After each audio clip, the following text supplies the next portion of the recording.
The California sun is beaming high in the blue sky on a Monday afternoon, and everyone at the 4-H Westwind Handicapped Riding Program is trying to hide in the shade as much as possible. There are 7 horses waiting to get to work, with volunteers putting on saddles or helping the riders find the proper riding equipment. In the middle of all the hustle is one woman who seems to be doing everything. For example, she has to make sure each rider and volunteer is comfortable with the horse they're assigned to, that the horses are ready on time, and that nobody hand feeds them so the horses don't get bad habits. And of course, people often forget that someone has to care for these horses during the week too. So you can find her at the Westwind Community Barn at least 6, but mostly 7 days a week, making sure everything is okay with the horses and the 4-H barn is up and running. Best part? She's a volunteer as well. Deborah McCarley started volunteering with the 4-H Westwind Handicapped Riding Program 10 years ago, and she has had full responsibility over the program's horses for 4 years. This means that McCarley has to take care of the horses' needs daily. On a normal day, Deborah takes care of the barn, horses, and equipment, and coordinates a lot of the lesson planning, like matching a rider with the right horse.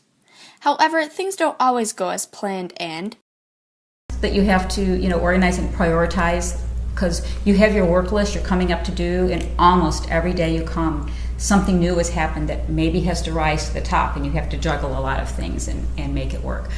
In addition to working with the 4-H program, she volunteers at an elementary school with English as second language kids. McCarley was born on the East Coast, where she lived in a state park in New York State. Ever since, she has loved outside sports, like hiking and sailing.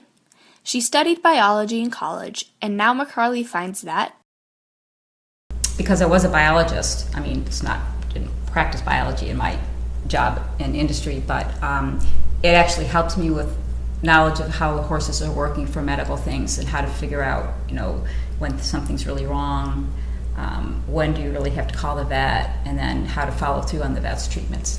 Deborah moved from the East Coast to the Silicon Valley 26 years ago to work at a pharmaceutical company. 10 years ago, she heard about the 4-H program when looking for a volunteering opportunity for herself and her daughter.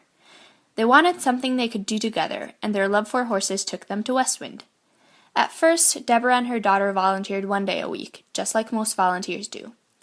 Deborah and her daughter soon started to clean the stalls and feed on Sundays, since a little extra help was needed.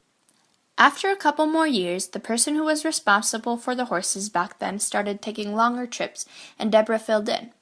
In addition, she often helped during the week because her daughter loved spending time at the barn. When the person responsible for the horses moved around 2009, Deborah took over full-time. During the past 4 years that Deborah has been responsible for the horses, she has learned how to solve a lot of unexpected problems.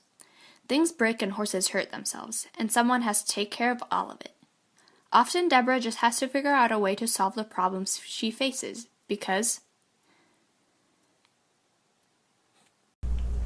and then there's all these things that you never think of. You show up and you're like, how did that ever happen? And you're like, I have to learn how to do that. So I've had to learn to do a lot of things, and the things I can't, we end up hiring someone. But we do what we can to do it with ourselves. Deborah explains that you have all these personalities, from all the horses that you have to work with, to the riders, to the sponsors that are more long-term volunteers with us, to the volunteers. And it's fun meeting everyone and lots of new people, but there's always someone you have to try to figure out how to encourage to do something a different way. She continues to note that you have to figure out a way to positively encourage someone because you don't want to lose volunteers. Sharon Wormhout, Deborah's friend and rider instructor, describes McCarley as, Yes, and she's such a doer. She's absolutely a participator, not a sit and watch person. And continues to say that you always feel that Deb is completely there. She's not kind of sitting with you but thinking about something else. This is why Deborah is such a valuable and important part of the 4-H program. Her goal is to make the whole program run more smoothly, but also to improve it by coming up with new games and ways to motivate the kids. Each of them is such an individual, and the same way of teaching doesn't work for everyone. However, McCarley is very busy and hopes to find someone to help her at some point. Still, she sees herself continuing with the program for as long as she can. People are often surprised when they hear about her science background and wonder why she's volunteering at our writing program instead. Deborah's answer is simple and clear. Well, I like it, and I'm able to make time for it, so.